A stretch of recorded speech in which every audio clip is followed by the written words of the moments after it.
Hello, and welcome to episode 145 of Rivers Arcade Review. My name is Ed. My channel is dedicated to the coin-operated video games of yesteryear. Today I'm doing a viewer request. Today's game was requested by the viewer Don McCullen, and the game they requested was Super Zaxxon. Super Zaxxon was released in 1982 by Sega.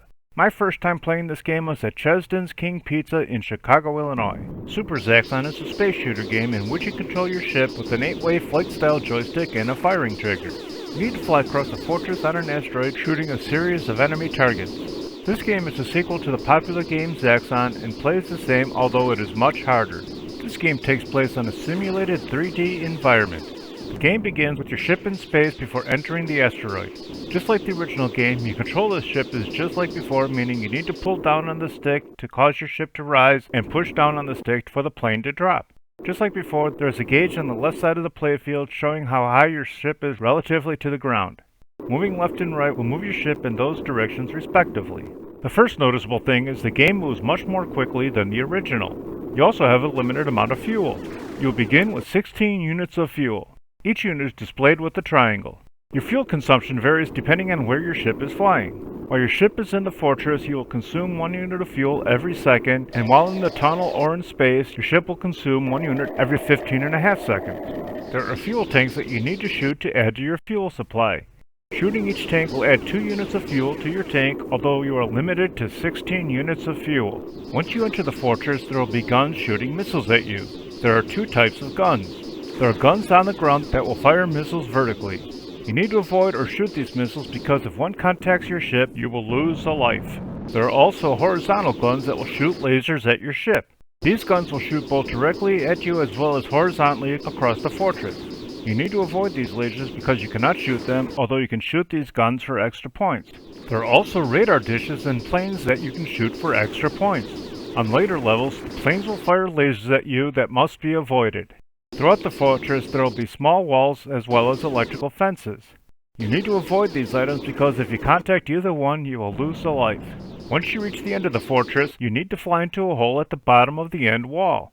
Once you fly through this hole, you will now be in the tunnel. This tunnel replaces the space portion of the original game. Unlike the original game, your ship will have the height range of 2 units as opposed to 5.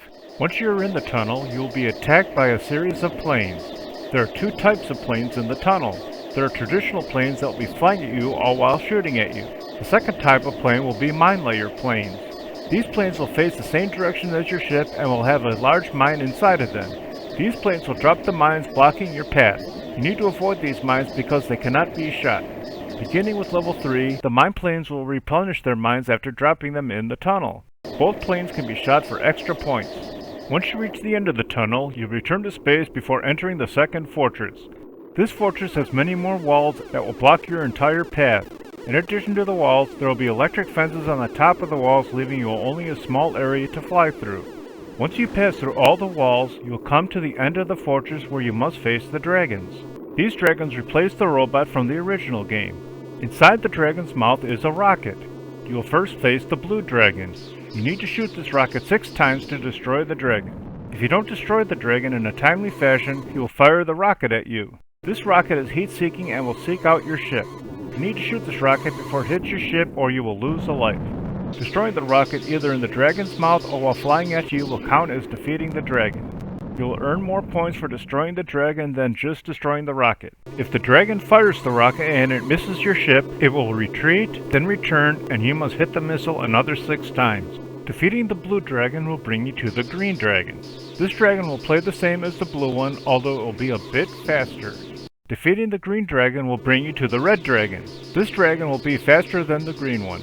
After defeating the red dragon, the game will repeat, although at a harder difficulty. At the bottom right of the screen will be a display of the number of enemy planes you will face during the round. Unlike the original Zaxxon, each level will begin with more planes. Round 1 will begin with 20 planes, Round 2 will begin with 25 planes, Round 3 will begin with 30 planes, Round 4 will begin with 35 planes, and Round 5 and beyond will begin with 40 planes. Just beneath the plane display will be the round display. Each round will be counted with a flag. Once you reach round 5, a yellow and pink rectangle with a 5 on it will replace the flags. After that, flags will continue counting until round 9. Round 10 will display a yellow trophy with a 10 on it, and just like before, the flags will continue counting until round 14. Round 15 will display a larger trophy with a 15 displayed on it. Just like before, the flags will continue counting up to round 19. After clearing round 19, the display will say give up and will display this until your game ends. Scoring for the game is as follows. You'll earn either 200 or 500 points randomly for destroying the ground guns, 500 points for each fuel tank, 1,000 points for the radar towers, 200 points for the air-to-air missiles, and 300 points for the ground-to-air missiles. You'll earn 100 points for shooting each plane while in the fortress, and 200 points for shooting each type of plane in the tunnel. This score will increase 50 points for each round until you reach the maximum score of 450 points. You'll also earn a 2,000 point bonus for destroying all the planes during the round. You'll earn 500 points for shooting the missile while it is flying at you, and 2,000 points for shooting it while it's still in the dragon's mouth. I was not a fan of this game due to the difficulty, although I can't condemn a game due to my lack of ability to play it, so I still recommend playing it whether in an arcade setting or on an emulator. I like this game more than Super Basketball, but not as much as Crown's Golf, so Super Zaxxon flies into the 142nd position overall. Thanks for watching, I hope you enjoyed it. If you have any games you'd like me to review, please leave a message below or on my homepage. Please remember to hit like, share, and subscribe, and stay tuned to new videos every Sunday.